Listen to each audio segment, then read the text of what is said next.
Nag-post yung Alpha Kaparo, pinasinungalingan yung pagiging gobernador mo. Gobernador saan?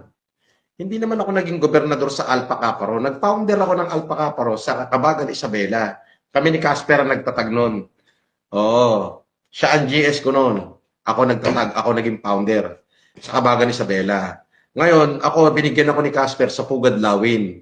Oo. Paano pa sa sinungalingan eh? Kasama ko, chairman ng Pugad Lawin. At founder ako ng Kabagan Isabela. Ako nagtatag. Oh. At saka wala namang gobernador sa Acro. Ikaw naman.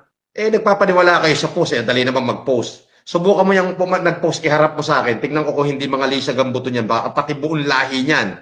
Manginig. Di ba? Anong alpakaparong, anong council? Mismong yung founder ng buong Pilipinas nga nagbigay sa akin ng certificate si Founder Boy Chua. Oh, anong sasabihin mong ganyan-ganyan? Alpakaparo. Pinasisinungalingan. Pinasisinungalingan ni Papay Barbie, igme burug-burugang mukha solis. Papay igme, burug-burugang mukha, adik, pugaw, solis. Oh, yun. Diyos ko naman. Yun no, from super fratman to super founder. Yun.